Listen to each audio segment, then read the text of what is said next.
Bien-aimés dans le Seigneur, bien-aimés dans le Seigneur, bonjour ce matin. Soyons bénis, Jésus est notre Dieu, il est notre roi.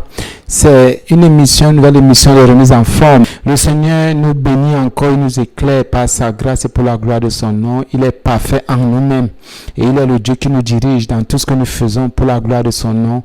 Merci Jésus, merci Christ, merci parce que tu es le roi au nom de Jésus. Prends contrôle Saint-Esprit parce que tu es l'onction qui prêche et qui enseigne la bonne nouvelle du royaume. Merci pour tout ce que tu fais. Merci parce que tu nous diriges dans la sainteté de la parole de Dieu. Merci encore parce que tu nous changes, tu nous transformes, tu fais de nous des adorateurs de Christ Jésus, au nom de Jésus, Amen. Bien mes frères et sœurs en Jésus, soyons bénis. Vous qui nous prenez, vous avez certainement remarqué qu'on parle beaucoup de péché parce que le problème de l'homme, c'est le péché, c'est pas autre chose. Le péché, l'homme est insoumis, l'homme est désobéissant à Dieu, l'homme ne veut pas marcher selon les principes de la parole de Dieu, selon les principes de son Créateur. L'homme veut marcher par lui-même, selon ses propres convictions, sa propre force, mais la Bible dit que ce n'est pas possible. Nous qui sommes sur terre, nous qui avons créé, nous ne pouvons pas marcher de nous-mêmes ou par nous-mêmes. Ça jamais, nous ne pouvons marcher que par la parole. La Bible dit que nous ne marchons pas par la vue, mais c'est pas la foi. Dans la foi a une façon de conduire l'homme, de conduire le chrétien, comme les yeux physiques, la vue nous conduit aussi, conduit l'homme physique. Donc, la foi conduit l'homme spirituel et la vue physique, les yeux conduisent l'homme physique. Donc, nous devons comprendre qu'il y a une différence entre l'homme spirituel et l'homme animal ou l'homme charnel. Bien mes frères et sœurs en Jésus, c'est la repentance. La repentance, c'est ce changement radical, ce changement total, ce changement profond de notre mentalité. C'est-à-dire, c'est une séparation totale.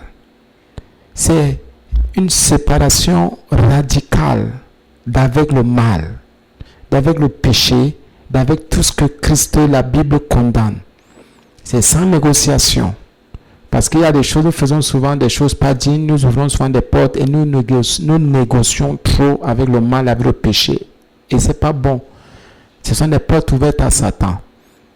Dans la repentance, c'est prendre conscience de ce que je pratique et par Jésus-Christ, par son esprit, je décide de changer, d'abandonner, de quitter, de me séparer, de ne plus pratiquer, de ne plus penser, de ne plus dire, de ne plus faire.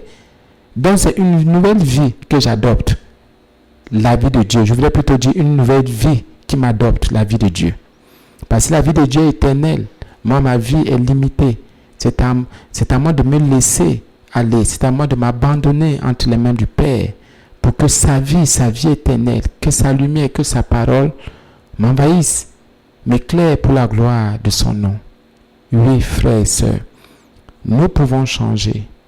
Nous pouvons changer. Les choses peuvent changer. Tout dépend de nous. Tout dépend de nous. Écoutez bien mes frères et sœurs en Jésus. Tout dépend de nous.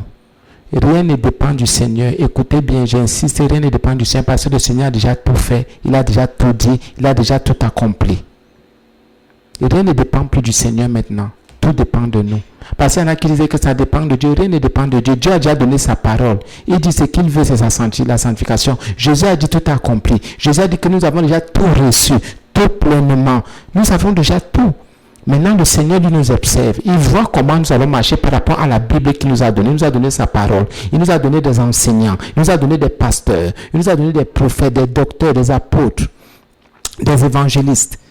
Il nous a donné des diacres, des diaconesses. Il nous a donné des gens qui peuvent nous éclairer sur la base de sa parole. Lui, il attend maintenant. C'est à nous de travailler. Et sa parole est déclarée. Sa parole est inscrite, écrite, établie, ferme, scellée. C'est à l'homme maintenant de s'efforcer. C'est à nous de nous efforcer. C'est pour ça qu'à un moment donné, on dit Seigneur, Seigneur, viens, viens. Il vient comment? Il t'a donné la parole, mets en pratique et tu verras que les choses vont marcher parce que lui, il est Dieu. Il est Dieu. Et il n'est pas un homme pour mentir, ni un homme Un fils d'homme pour se repentir. Bien, mes frères et sœurs en Jésus, nous devons revenir à Jésus sincèrement et soyons vrais. Reviens et sois vrai. Reviens et sois vrai. Ça ne vaut pas la peine de revenir, donc de me repentir et d'être faux. Vrai, la vérité, c'est ce qui est réel.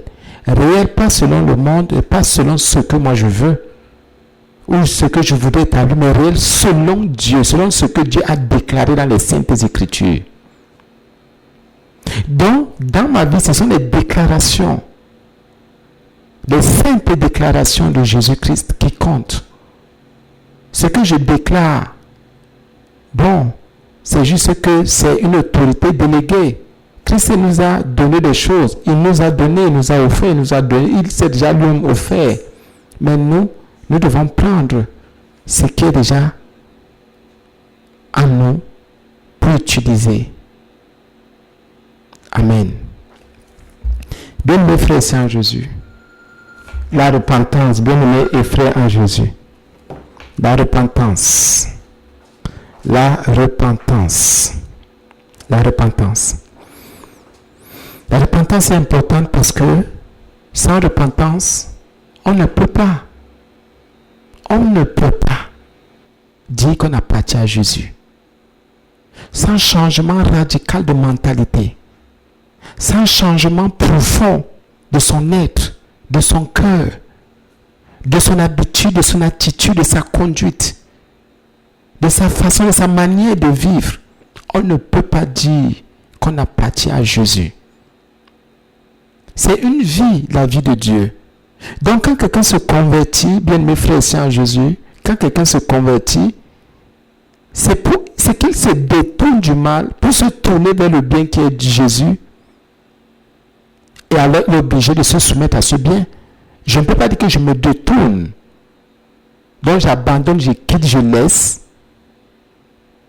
Pour me tourner vers et utiliser encore ce que j'ai abandonné, ce que j'ai quitté. Non. Abandonner ce que je quitte, je viens maintenant étant vide. Parce que j'ai abandonné ce qui me préoccupait. J'ai abandonné ce qui était des priorités pour moi. J'ai abandonné ce qui me rendait esclave. J'ai abandonné ce qui faisait ma force, ma qualité. Ce qui me gardait dans l'orgueil. J'ai abandonné. Je me suis détourné. Maintenant, je me tourne vers. C'est maintenant celui vers qui je me tourne. Qui me remplit maintenant. Je ne peux plus rentrer à mon vomi parce que je me suis déjà détourné, j'ai déjà abandonné, j'ai quitté, je me suis séparé, j'ai laissé. Maintenant, je me tourne vers mon Dieu, mon Père. Parce que mon Père a des choses à me donner. Avant de me détourner de mes frères et sœurs, j'étais dans le monde. J'étais dans le monde et j'étais encore dans le monde. Et dans ce monde, j'avais un maître qui est Satan. Dans le monde, j'avais un maître qui est le péché, le mal. Je me suis détourné du péché, du mal. J'ai laissé le péché, le mal. Maintenant, par la grâce de Dieu, le Seigneur m'a appelé par sa grâce, par sa plus grâce, bien-aimé. Je me tourne maintenant. Je me tourne maintenant vers Dieu, vers Jésus, pour que ce même Jésus-là me donne ce qui... Enfin, ce qu'il m'a promis, ce qu'il promet à tous ses enfants. Si je ne me détourne pas, je ne recevrai jamais rien. Alléluia. Il y en a qui veulent le recevoir tant qu'ils ne se sont jamais détournés. Il y en a qui sont à l'église tant qu'ils ne se sont jamais convertis. Il y en a qui sont encore avec leur saleté spirituelle, leur souillure, leur péché, le mal qu'ils commettent, me disent, Seigneur, je me suis détourné. Non, tu ne te détournes pas. Pour te tourner vers Dieu, ça ne donne pas. Amen. Le thème d'aujourd'hui, bien mes frères et sœurs, c'est la vie chrétienne. La vie chrétienne est une école. Nous insistons là-dessus parce que le Saint-Esprit, par sa grâce, nous conduit. La vie chrétienne est une école. Parce qu'il y en a qui se disent que aller à l'école des hommes, je prends ça comme ça, l'école des hommes, est plus puissant qu'aller à l'école de Dieu, à l'école de la parole. Bien mes frères et sœurs, il y en a qui sont allés à l'école, qui ont fait les écoles supérieures, les ENAM, qui ont fait tout ce que vous connaissez, les ENIA et les Polytech et toutes les écoles que vous avez, les écoles de travaux publics, toutes les écoles que vous pouvez imaginer. Et les écoles de police, toutes les écoles supérieures que vous pouvez imaginer, et les universités, et les IRIC, et tout ce que vous pouvez imaginer. Il y en a qui ont même fait de très fortes et grandes formations, qui sont ingénieurs en ceci, ingénieurs en cela, qui ont le master en ceci, le master en cela. C'est une école aussi. Mais seulement, ces différentes écoles-là, ces lieux de formation-là ne changent pas les cœurs des hommes. Ces lieux de formation-là, plutôt, endurcissent leur caractère, leur conduite. Et, par conséquent, ne peuvent pas plaire à Dieu. La vraie école, c'est la vie chrétienne. C'est la vraie école, la véritable école. C'est l'école la plus difficile. Et pour avoir un diplôme, c'est encore plus compliqué, plus complexe. Parce que dans les autres écoles, les lieux de formation, c'est un peu là, avoir un diplôme, c'est rien. C'est pour ça qu'on dit qu'il y a beaucoup de diplômés, mais très peu de... C'est normal. N'importe qui peut s'en sortir à n'importe quel niveau. Mais la vie chrétienne, ou la vie chrétienne, ce n'est pas tout le monde qui s'en sort. C'est très difficile. La vie chrétienne est une école. Une école est un lieu de formation. C'est un lieu d'enseignement. C'est un lieu d'instruction. C'est un lieu d'éducation. C'est un lieu où on bâtit les hommes pour l'avenir. C'est une école. C'est un lieu où il y a des élèves, des apprentis, des étudiants, des personnes qui sont rassemblées pour acquérir des connaissances afin de pouvoir aussi les transmettre aux autres ou bien afin de pouvoir servir ou afin de pouvoir aussi éduquer. Donc la vie chrétienne est une école. Et quand on dit maintenant école, c'est qu'il faut faire comment il faut apprendre. Quelqu'un ne peut pas aller à l'école s'il n'apprend pas. Et si tu vas à l'école, tu n'apprends pas, tu échoueras toujours. Et l'échec ne pourrait être que ton partage. Chaque fois que tu vas aller à l'église, chaque fois que tu vas écouter un enseignement à la radio, à la télé, je ne sais même pas, à l'église, à la cellule de prière, à la maison de prière, bien mes frères et sœurs en Jésus, bien mes frères et sœurs en Jésus, comprends que tu es à l'école et c'est à toi d'apprendre. Surtout quand c'est un enseignement de vie et de vérité, basé exclusivement sur la parole de Dieu. La vie chrétienne est une école. Nous sommes à 1 Thessaloniciens 4, premier verset. Voilà ce que l'apôtre Paul dit. Nous insistons parce que le Saint-Esprit nous ramène là-dessus. C'est vrai qu'on avait donné un enseignement similaire, semblable. Au reste, frères, puisque vous avez appris de nous comment vous devez vous conduire, 1 Thessaloniciens 4, premier verset, au verset 1. Au reste, frères, puisque vous avez appris de nous comment vous devez vous conduire et plaire à Dieu, et c'est là ce que vous faites. Nous vous prions et nous vous conjurons au nom du Seigneur Jésus de marcher à cet égard de progrès en progrès. Alléluia. La Bible dit que puisque nous avons appris, vous avez appris de nous. Donc il faut apprendre.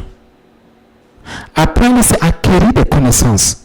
Donc l'apôtre Paul dit aux Thessaloniciens, puisque vous avez acquis des connaissances, puisque vous avez étudié, puisque vous vous êtes instruit, parce que c'est ça apprendre, acquérir des connaissances sur quelque chose, sur quelqu'un, c'est ça apprendre. Apprendre, c'est étudier, apprendre, c'est s'instruire, apprendre, c'est se mettre dans la mémoire ou dans le cœur. Apprendre, c'est être informé d'eux.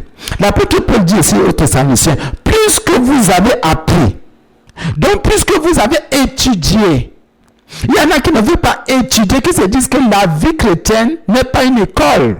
Il faut étudier. La vie chrétienne, bien aimé, quand il dit apprendre, c'est qu'il faut comprendre qu'il faut acquérir des connaissances. Il y en a qui viennent dans la maison de Dieu, c'est pour ça que je dis, tous ceux qui font le tour des églises, qui montent et qui descendent à gauche, ce ne sont pas des chrétiens. Ce ne sont pas des chrétiens. Ce sont des païens et des purs et gros païens qui viennent perturber les vrais enfants de Dieu. Parce qu'un enfant de Dieu vrai, véritable, il reste quelque part pour acquérir des connaissances sur la parole de Dieu. Un vrai enfant de Dieu reconnaît que l'église est une école L'église est une école, l'assemblée est une école, là où il doit acquérir des connaissances sur la vie chrétienne, là où il doit étudier. Il faut qu'il soit formé, il faut qu'il soit instruit. Il faut qu'il soit informé de la vie de Jésus, comment Jésus a vécu, comment le Père vit, ce que le Père aime, ce que le Père n'aime pas. Bien mes frères et sœurs, mais on veut aujourd'hui les enfants de Dieu donner plus de valeur aux diplômes terrestres, aux choses terrestres. Bien mes frères et sœurs, la vie chrétienne est une école. La vie chrétienne est une école. Une école où on informe les gens. Une école où on forme les gens. Une école où on étudie. L'église est une école. Les assemblées sont des écoles. C'est Jésus même qui est le directeur. C'est lui qui est le fondateur de cette école. Et il nous enseigne. Et nous devons étudier. Nous devons étudier. Et c'est ce que l'apôtre Paul dit aux Thessaloniciens. Il dit, puisque vous avez appris de nous, oh Jésus, vous avez appris, donc ils ont accepté de se soumettre. Vous avez appris de nous, donc ils ont donné des connaissances. Parce qu'apprendre aussi, c'est donner à quelqu'un la connaissance nécessaire de quelque chose. Ou pour quelque chose. Paul dit, voilà, nous vous avons enseigné. Nous vous devons donner la connaissance. De nous, vous avez étudié. De nous, vous êtes instruits. Vous avez acquis des connaissances. Mais on voit les enfants de Dieu, entre guillemets, enfants de Dieu. Quelqu'un vient à l'église. C'est comme s'il allait d'un temple des idoles. Frère, tu n'es pas un enfant de Dieu. Sœur, tu n'es pas enfant de Dieu. C'est ça qu'on vous dit que quand vous évangélisez, quand vous parlez de Christ aux gens, dites aux gens que Christ est plus fort que la nation. Christ est plus puissant que nos institutions. Christ est Dieu. Christ est le véritable Dieu. Christ n'est pas dans les petites choses là. Christ est là pour former les cœurs. La vie chrétienne est une vie, est une école. La vie chrétienne est une école. Ton fils, ta fille, tout le monde, vous pourrez avoir tous les diplômes. Ayez tous les diplômes. Mais celui qui ne passe pas à l'école de la vie chrétienne, ces diplômes ne serviront à rien. C'est pour ça que les gens continuent à détourner les fonds publics. Parce qu'ils ont eu des diplômes de papier.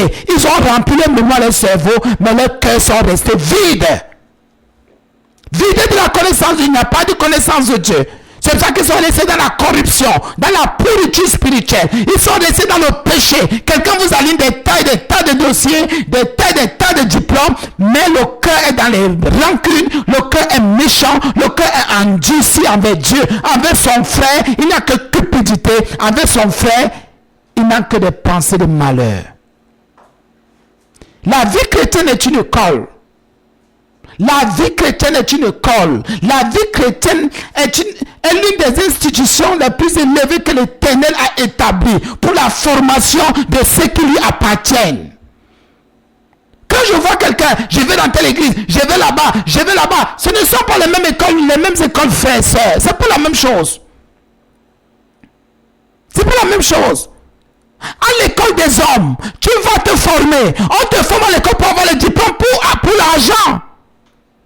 Pour que tu aies de l'argent pour gagner ta vie. Mais la vie matérielle. Et je vois mais les hommes de Dieu parfois insister là-dessus. Insister sur ces choses. Non, vous savez, parce qu'ils veulent se conformer au monde. Ils veulent faire les choses selon le monde.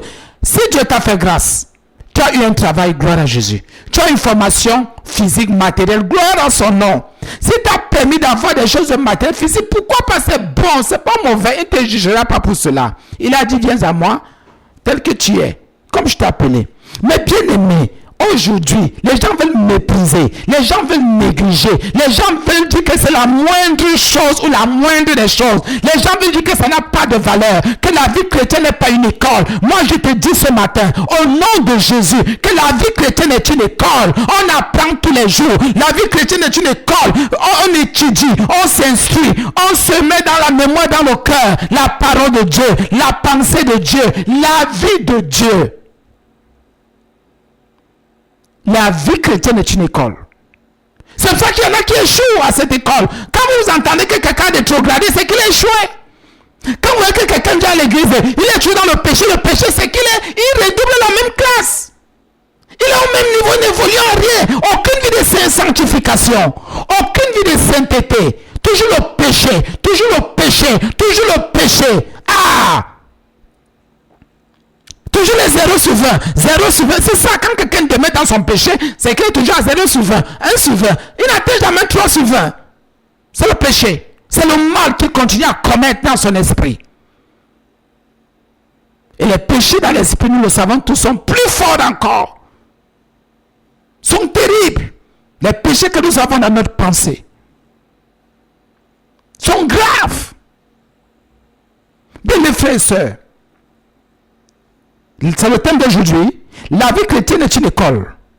1 Thessaloniciens 4, verset 1. La vie chrétienne est une école. Puisque vous avez appris de nous, dont l'apôtre Paul a enseigné, l'apôtre Paul a transmis des connaissances sur la parole de Jésus-Christ, sur l'attitude qu'il faut avoir. Vous avez appris de nous comment une méthode. Il y a la méthodologie. Tout ce que les autres sortent aujourd'hui là, ils ont piqué dans la Bible, frère. Et ils veulent nous faire croire. La Bible, vous avez appris de nous comment. On parle de la méthodologie, de la méthode, de la manière de marcher, de fonctionner, d'étudier, de vivre en Christ Jésus. Oui, bien-aimés frères et sœurs. Parce qu'il y en a qui ont sorti des trucs. Je suis méthodiste. Non, moi je fais partie des gens de la méthode. Je fais partie de ceci. Non, il n'y a que dans la vraie école qu'on peut parler de méthodologie. Mais l'apôtre Paul dit, vous avez appris de nous. Donc vous avez acquis des connaissances de nous. Nous vous avons informé. Nous vous avons donné des connaissances. Nous vous avons annoncé. C'est ça apprendre. Nous vous avons fait savoir. Comment? Donc pour dire quoi? Ils ont, en transmettant la connaissance, ils dirigeaient les Thessaloniciens. C'était une école et c'est une école jusqu'à aujourd'hui. Ne laisse pas les gens mépriser. Ne laisse pas les gens négliger. Ne laisse pas les gens te faire croire que la vie chrétienne n'est pas une école. Ce sont les ignorants. Ce sont les insensés. Ils ne connaissent rien de Jésus. Ils ne connaissent rien de notre Dieu. Ils ne connaissent rien de notre roi. La Bible dit que le monde passe. Et toutes ces choses-là vont passer. Quand Jésus reviendra, il ne te demandera jamais où est ta licence, où est ton bac, où est ton doctorat, où est ton agrégation, où est ton diplôme d'ingénieur. Il ne te demandera jamais ces choses. Mais il dira, as-tu mis en pratique ma parole? As-tu gardé ta robe propre jusqu'à la fin? Il ne te demandera aucun diplôme matériel. Il ne te demandera aucun diplôme. Il ne te dira pas où est ton CP, où est ton BPC, où est ton probateur, ton bac, il s'en fout, où est ton câble, où est ton BTS, il s'en fout. Mais il dira, oh, tu n'as pas pardonné à ton père, tu n'as pas pardonné à ta mère. Oh, on t'a enseigné là-dessus. On t'a enseigné là-dessus. On t'a instruit, on t'a informé là-dessus. Mais tu es resté cantonné sur tes positions au lieu de pardonner à tel. Au lieu d'être patient avec elle. Oh, vous voulez me dire que la vie chrétienne n'est pas une école? C'est la plus grande école supérieure qui soit. C'est pour cela que les chrétiens, c'est normal, sont des supérieurs. Ils sont comme la Bible dit, Daniel avait un esprit supérieur. On ne comprenait pas sa mentalité. Parce qu'il avait le Saint-Esprit. Nous avons le Saint-Esprit. C'est pour cela que nous sommes dans la plus grande école. C'est pour ça que tout le monde ne peut pas venir à cette école. Tout le monde ne peut pas. Tout le monde ne peut pas. Quand vous voyez quelqu'un qui fait une semaine, allez, il se décourage. La vie chrétienne est l'école de Dieu. L'école du royaume de Dieu. L'école du royaume du Fils de Jésus, du Fils de Dieu, Jésus-Christ de Nazareth. Jésus, Jésus et Jésus encore. Il est le président de cette grande université. Mais les gens veulent me faire croire. Oh Seigneur Jésus, oh Christ, roi des rois, Seigneur des seigneurs, que la vie chrétienne n'est pas une école. Le christianisme, si tu veux, est une école. Il faut passer par des étapes, par des épreuves, par des difficultés. Il faut réfléchir. Il faut écouter, il faut étudier. Celui qui n'étudie pas la parole de Dieu sera toujours dans l'échec. C'est pour ça que l'apôtre Paul dit, puisque vous avez appris de nous, vous voyez, il y a deux camps. Vous avez appris de nous. Donc il y a les élèves d'un côté, les étudiants ou les apprenants, comme on dit, et de l'autre, il y a des enseignants. Les enseignants maintenant transmettent aux élèves, aux étudiants, les connaissances, la parole, les informations, le fait savoir. Oui, bien aimés frères et sœurs, il dit, vous avez appris de nous comment vous devez, alléluia, à l'école, même à l'école physique des hommes, on vous apprend à résoudre des problèmes, des équations, à faire des dictées, des dissertations, des calculs, des mathématiques, des physiques et tout le reste des choses là. Mais la Bible dit aussi que comment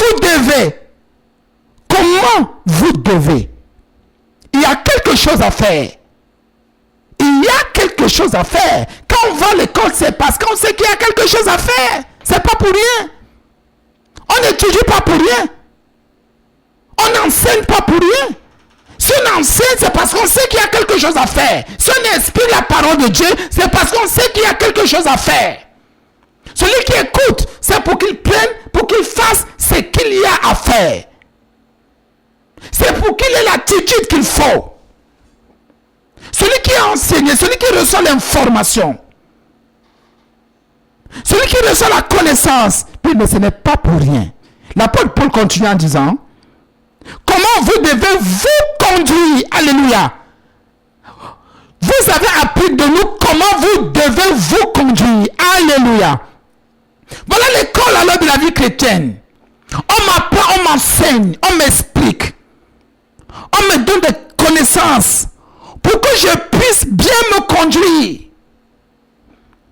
Voilà une école.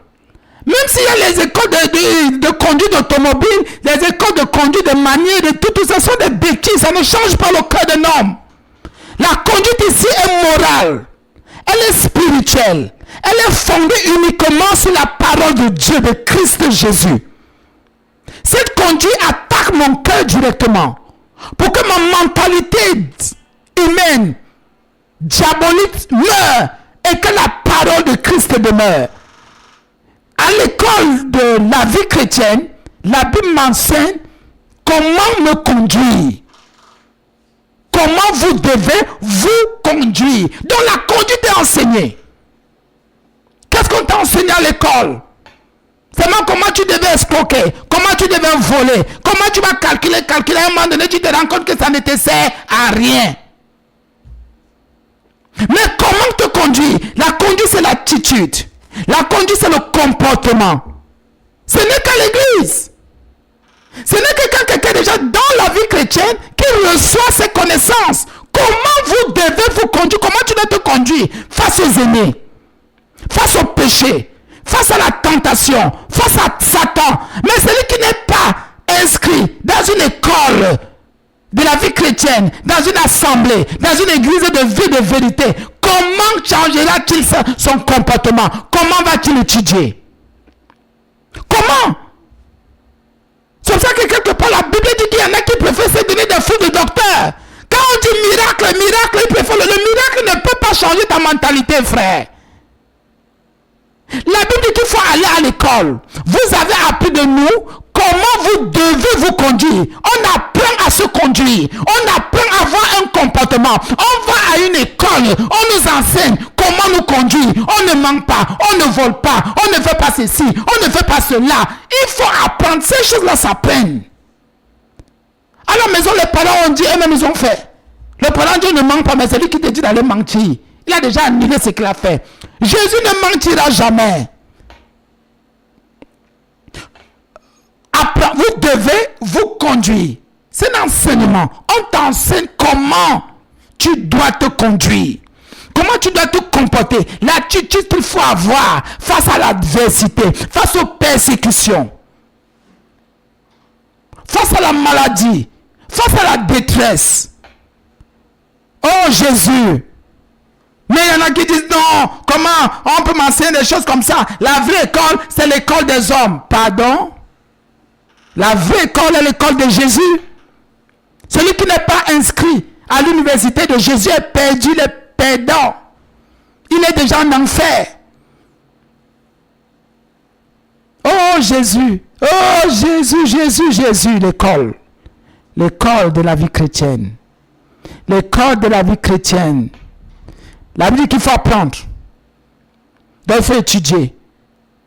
Il faut acquérir des connaissances pour avoir une bonne attitude. Pour avoir un bon comportement.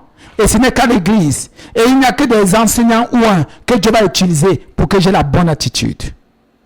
Le bon comportement. La bonne conduite. Alléluia. On apprend à se conduire. On apprend à se conduire. Comment se conduire? Quelle attitude avoir face à tel problème? Quelle action, quelle résolution? Ces choses-là sont enseignées à l'église. Dans l'église, pas comme j'entends certains dire, ne paie pas les gens. Ce sont les ignorants qui disent que l'église paie les gens.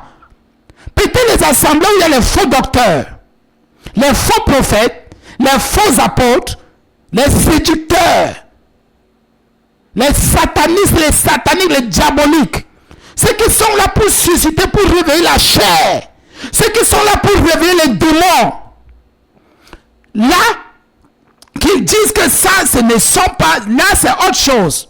Parce qu'ils sont liés à Satan. Ils sont liés à l'enfer, aux démons. Ils sont liés aux abominations. Ils sont liés à la perdition. La Bible dit que ce sont les fils de la perdition. Ce sont les fils de la géhenne. Ceux-là qui viennent séduire le cœur, qui ne parlent pas de péché, ceux-là qui ne parlent pas de repentance, ceux-là qui ne disent pas au peuple de revenir, sont des perdus. Même s'ils font les miracles, ils sont perdus. Ils sont perdus. Même si vous les voyez faire le miracle, ils parlent seulement de miracles, ils parlent seulement de bénédictions. Ce sont les envoyés de Satan. Ce sont les envoyés du diable. Ce sont les envoyés des ténèbres. Ce sont des démoniaques. Parce qu'ils perdent le peuple de Dieu. Jésus dit à son peuple de se sanctifier. Sanctifions-nous. Abandonnons le péché. Abandonnons le mal. Abandonnons nos abominations. Abandonnons ce que nous pratiquons. Le mal qu'on fait. Abandonnons ces choses. Mais aujourd'hui, les gens se cherchent des fous de docteurs. Les gens qui ne vont pas leur dire de fuir le péché. Ils ne veulent pas de cette école. De la vraie école de Jésus. Il veut la fausse école. Là, on va lui parler de la gloire matérielle. Tu es riche, tu es ceci, tu seras comme ça. Ces gens sont des faux prophètes. Des faux prophètes. Ils vous disent d'aller en paix, autant qu'eux-mêmes n'ont pas la paix de Jésus. Ils vous disent ça va aller, autant qu'eux-mêmes dans leur vie, ils sont dans la confusion. Ils vous disent que le péché n'est pas un problème. Mais le péché est un problème. C'est un mal qui habite en l'homme. Or, la Bible déclare que pour celui qui a cru, le corps du péché déjà détruit a été détruit à la croix pour celui qui a cru, bien entendu. Bien entendu. Bien le frère Saint Jésus, qui t'enseigne et qui te dit quoi? Qui t'enseigne et qui te dit quoi? Qui t'encourage dans le péché. Si tu es en relation avec un homme de Dieu, un pasteur, un serviteur, une servante, qui t'encourage dans le péché, qui t'encourage dans le mal, sache que c'est un sataniste qui a une mission dans ta vie, c'est de te détourner de Jésus. Si tu restes là, c'est que toi tu es enfant enfant de ténèbres. Enfant de ténèbres. Tu ne peux pas être en communion, en alliance. Quelqu'un ne peut pas tenir la Bible, mais il ne te parle pas des défauts de ton cœur. Il ne te parle pas de ton péché. Mais il t'encourage. Je suis comme ça avec mon copain. Hein, et il te laisse et tu continues tous les jours, copain. Et il t'encourage même. Il ne vous dit même pas de vous marier. Il vous met dans les abominations. Après, il va te dire, tu peux venir dormir avec moi. Après, il va te dire, prenons rendez-vous. On peut dormir. Retournons-nous là-bas. Retournons-nous ici. Les abominations. Les gens qui salissent l'école, l'école universitaire, la grande école de formation des vrais disciples de Jésus, qui couchent avec les femmes n'importe comment, qui couchent avec les chrétiens à gauche et à droite, les faux docteurs.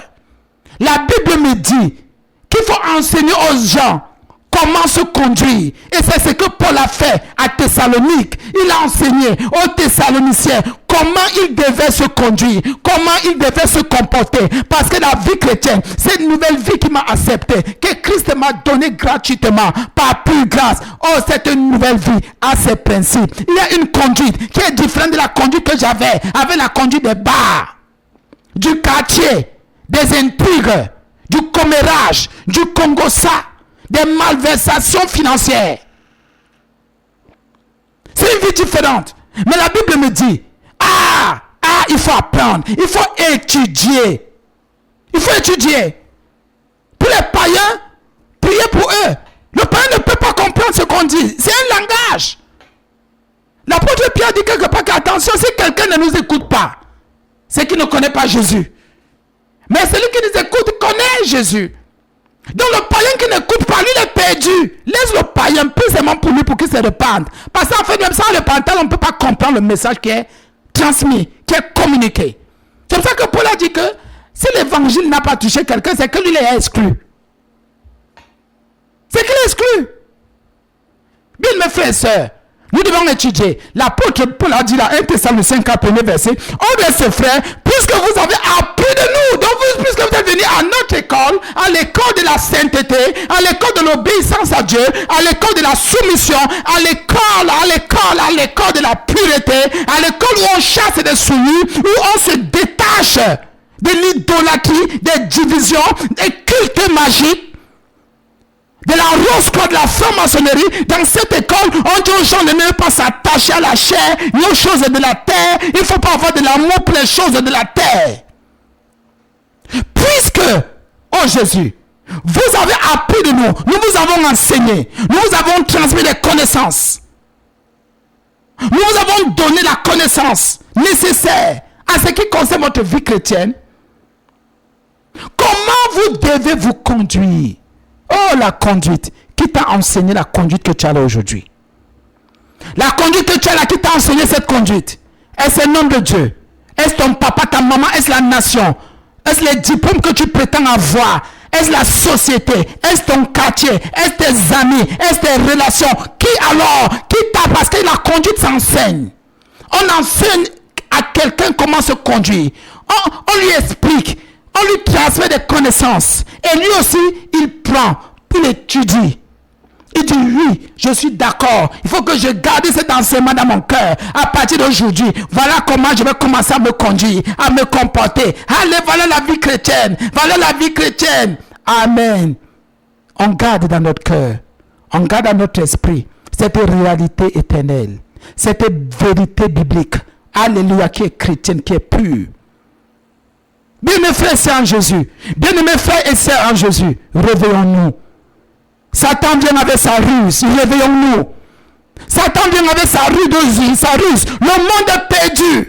Le monde est égaré. Le monde est éloigné de Dieu. Le monde ne veut pas se réveiller. Parce que Satan, le diable, l'adversaire, l'accusateur des frères, a déjà mis sa main. Satan a déjà aveuglé, frappé même les chrétiens d'aveuglement. Ils ne veulent plus se réveiller. Ils ne veulent plus voir les choses en face.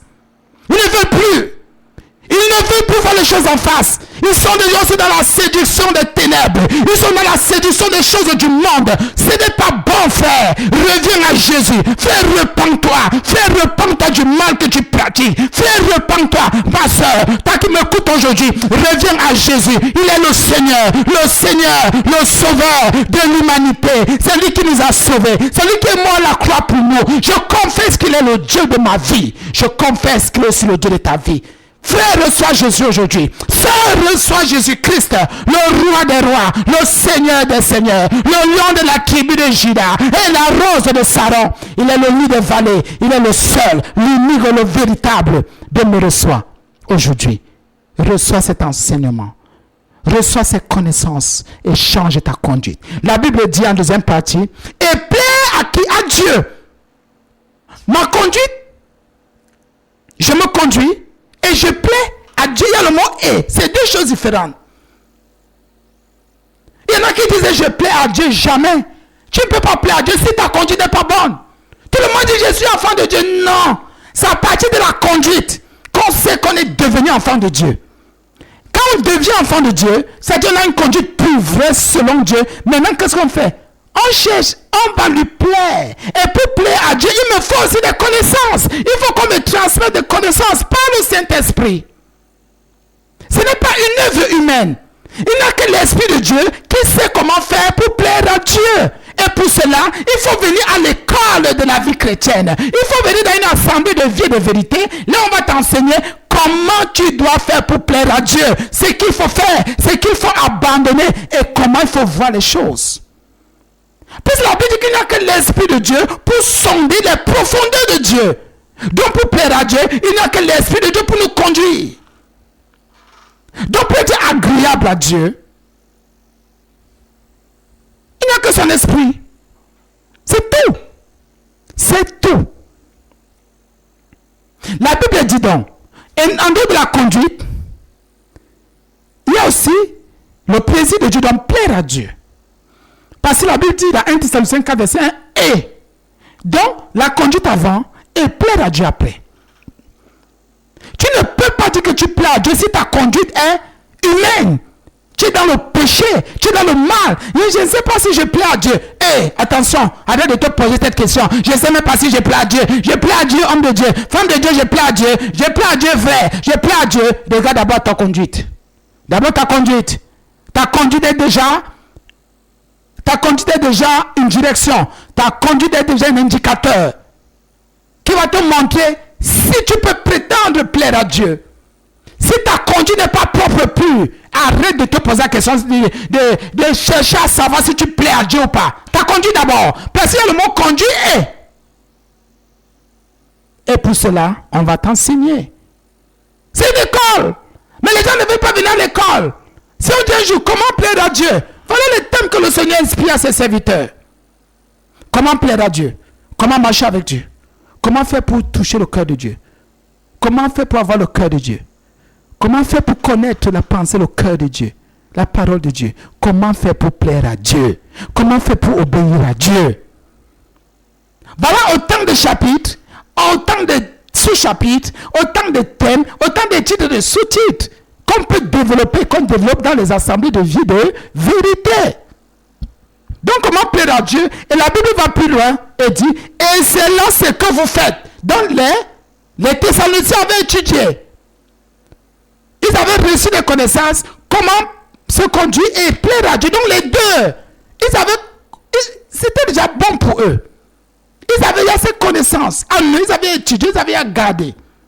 Et c'est là ce que vous faites. Nous vous prions et nous vous encourageons au nom du Seigneur Jésus de marcher à cet égard. Donc de continuer dans la conduite, de continuer à plaire à Dieu, de progrès en progrès. Vous comprenez que dans la conduite, il faut faire des progrès. Même pour être agréable à Dieu, il faut faire des progrès. Parce qu'il y en a qui se disent que non, dans la vie chrétienne, le progrès, c'est quand j'ai plus d'argent, quand je me suis plus construit, quand j'ai trop voyagé, quand j'ai le matériel. Faux. C'est une aberration ecclésiastique, c'est une erreur de Satan, c'est un mensonge de Satan, c'est un mensonge des faux docteurs. Le fait que ton matériel, ta vie matérielle croisse ou grandit ne veut pas dire que tu plais à Dieu. Ne veut pas dire que c'est un progrès. La Bible me dit que le progrès est dans deux domaines ici là. La conduite et plaire à Dieu. C'est là où il faut aller de progrès en progrès. Dans la conduite. Dans la conduite. Et être agréable à Dieu. Voilà les deux côtés, les deux domaines. Vous qui croyez que parce que vous mangez déjà trop, ça veut dire qu'il y a progrès. Parce que vous n'avez plus 10 000 maintenant au niveau de 100 000, ça veut dire que vous allez de progrès en progrès. Ça, ce sont les faux docteurs. Des gens qui prêchent l'évangile de prospérité, la prospérité qui vous racontent des histoires. De progrès en progrès. C'est dans la conduite et dans le fait d'être agréable à Dieu. Bien, mes frères et sœurs, le thème d'aujourd'hui c'était la vie chrétienne est une école. 1 Thessaloniciens 4, premier verset. Va à l'école de Dieu. Va à l'université de Dieu. Va à l'école professionnelle de Dieu. Il fera de toi un chrétien plus vrai, véritable. Il ne te donnera pas de diplôme, jamais. Il ne te donnera aucun certificat, mais tu verras que tes progrès sont évidents. Que le Seigneur te bénisse. Que le Seigneur te remplisse, toi qui étais disposé, qui écoutais cet enseignement, toi qui as reçu ces connaissances, sois béni, parce que Jésus t'aime, il a besoin de toi, il a besoin de ton cœur, il a besoin de ta vie. Viens seulement à Jésus, reviens, il ne te jugera pas. Il dit qu'il ne met pas dehors celui qui vient à lui, il ne met pas dehors, il ne chasse pas celui qui vient à lui. Reviens à Jésus, il t'aime, sois béni au nom de Jésus, amen. Bien-aimé, nous bénissons le Seigneur parce qu'il est Dieu, qu'il te bénisse. Pour te servir ce matin, une fois de plus, je suis que le pasteur Bade François, la mise en onde, c'est la sœur Danielle Bédébé, soit béni, shalom.